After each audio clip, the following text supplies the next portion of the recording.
बिहार की एनडीए सरकार बिहार की जनता को खून चूसने का एक बड़ा प्लान लेके आया है। अगर हम इस प्रकार के टैक्स देंगे तो बिहार में जो खाद्य सामग्री है, अन्न सामग्री है, उनका भी दाम बढ़ जाएगा। चूंकि जो मालवाहक वाहन है, तिपहिया मालवाहक वाहन है, उन सब पे टोल टैक्स बढ़ेगा। हम सरकार से अपील करते हैं कि बिहार के स्टेट हाईवे पे लगने वाले टोल टैक्स की जो नीति आई है उसको समाप्त की जाए। नमस्कार, लाइव सिटी देख रहे हैं आप। सरकार जनता का खून चूसने का प्लान लेकर के आई है। सभी अपने अपने क्षेत्र के विधायकों का घेराव कीजिए और पूछिए उनसे कि क्या सड़क पर चलने का भी, गांव में चलने का भी पैसा देना होगा, गांव में रहने का भी टैक्स देना होगा।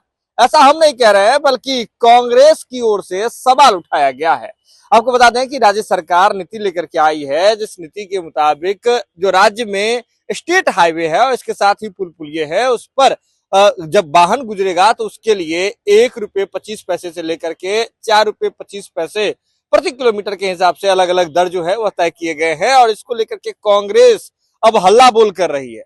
कांग्रेस साफ साफ कह रही है कि यह तो जनता का खून चूसने का प्लान है। साथ ही साथ कांग्रेस ने कह दिया है कि मानसून सत्र में सभी विधायकों को जो है इसका विरोध करना चाहिए। बिल्कुल यह नहीं चलने वाला है। देखिए क्या कुछ कहा जा रहा है कांग्रेस की ओर से। बिहार की एनडीए सरकार बिहार की जनता को खून चूसने का एक बड़ा प्लान लेके आया है। हम स्टेट हाईवे पे तो टैक्स देते ही थे, अब बिहार सरकार एक नीति लाई है जिसमें हम स्टेट हाईवे के पुलों पे भी हम टैक्स देंगे। अगर हम इस प्रकार के टैक्स देंगे तो बिहार में जो खाद्य सामग्री है, अन्न सामग्री है, उनका भी दाम बढ़ जाएगा। चूंकि जो मालवाहक वाहन है, तिपहिया मालवाहक वाहन है, उन सब पे टोल टैक्स बढ़ेगा। अलग अलग रेट तय किए गए हैं। ₹1.25 से लेकर ₹4.25 पर किलोमीटर के आधार पर तय किए गए हैं।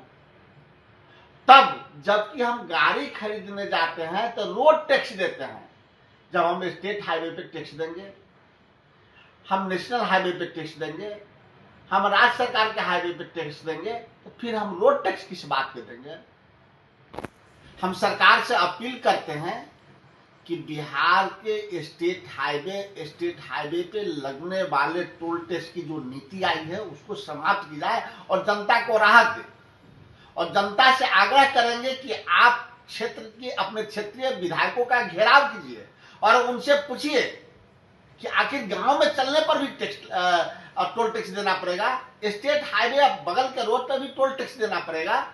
और सभी माननीय विधायकों को आने वाले विधानसभा सत्र में पुरजोर विरोध करके इस नीति को समाप्त कराने का अनुरोध सरकार से करना चाहिए।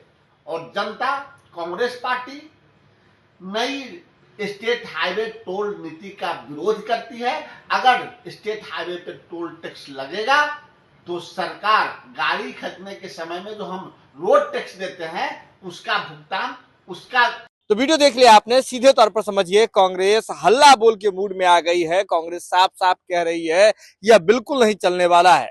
जब गाड़ी कोई व्यक्ति खरीदता है, कोई कस्टमर खरीदता है, उस दौरान रोड टैक्स तो देता ही है। जब नेशनल हाईवे पर भी रोड टैक्स देना है, अब स्टेट हाईवे पर भी देना है, राज्य के पुल पुलियों पर भी टैक्स देना है, तो फिर रोड टैक्स किस बात का। इसके साथ ही सरकार यह जो नीति लेकर के आई है तो अब यह कहीं से चलने वाली नहीं है। बिहार की जनता गरीब है और ऐसे में सरकार को रोड पर चलने का, सड़क पर चलने का टैक्स जो है वह कैसे जनता जो है वह भर पाएगी। देखिए कांग्रेस के सवाल बड़े हैं।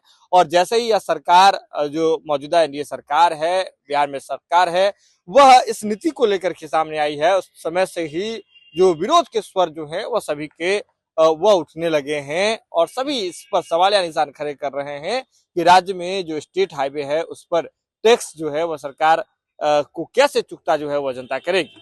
यह खबर आप लाइव सिटीज के यूट्यूब पर देख रहे हैं तो आप सब्सक्राइब कर लें, फेसबुक पर देख रहे हैं तो फॉलो कर लें। जुड़े हैं लाइव सिटीज के साथ, खबरों का सिलसिला लगातार जारी है।